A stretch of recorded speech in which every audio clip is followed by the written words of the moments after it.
Hi, everyone. It's Linda Michelle, and it's Friday night instead of Saturday night this time. Huh? The name. You forgot the name? We just saw a movie, and the name of it is Knock at the Cabin. Knock at the Cabin.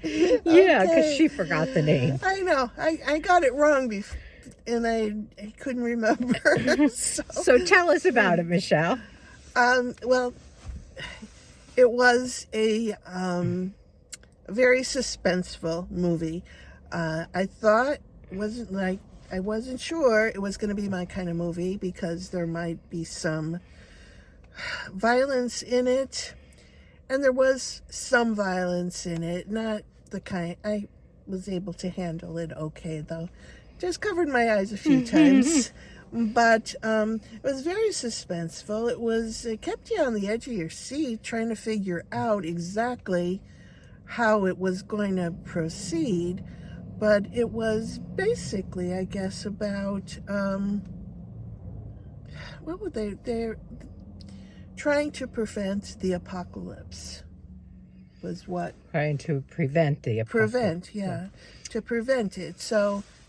What's your take here? I agree. There was some violence. I had to cover my eyes quite a few times. At one point, I just listened to the movie rather than watched it. But it wasn't really set up to be a violent movie. It was set up to be like a thriller, suspenseful, which it really was. Oh my gosh, I sat on the edge of my seat. And I usually hate these kind of movies and stay away from them. But I had read a little bit of a review about this movie that said that it was about the end of the world and somebody had to make a decision to either sacrifice a family member or the world would end. And that kind of just intrigued me a little bit. So I thought I wanted to see it. And it got some pretty decent reviews. Yeah. But it was too much. It was. I liked it. It was hard. Yeah, I did like it too. It didn't. I was trying to think of ending scenarios while I'm watching it, and it didn't really end the way I thought it was going to do. That's the way I was too. Yeah. Like what I needed from this movie that I didn't get was a reason or a conclusion that made sense. And that's why I hate these kind of movies, because they just leave you hanging without any real explanation. And that's the way I felt when I left this theater, was like I didn't have an explanation.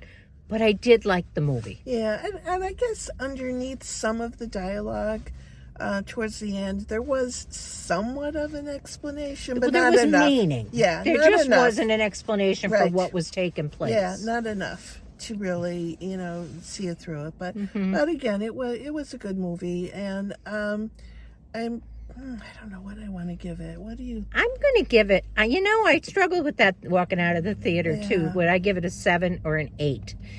I think I got to give it a 7 because it didn't give me an ending. Yeah, I think that's what I was headed for too. Also a 7.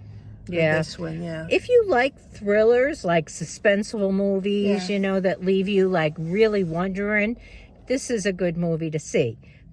If you don't like a movie that doesn't have a really clear-cut explanation, stay away from it. Right?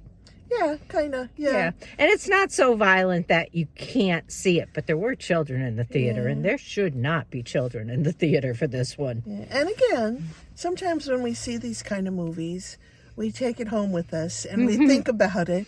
And maybe tomorrow we'll have a different... Right, maybe we will come up with a conclusive kind of ending to it as you That's true. Think about it a little bit more. Yeah, sometimes that we happens. kind of come off the cuff with these reviews. Right, exactly, because we're just leaving the theater at this moment. So, anyway. But anyway, if you do see it, let us know what you thought about it, or, just kind of your general thoughts overall. All right. Have a great rest of the day. Bye. Bye.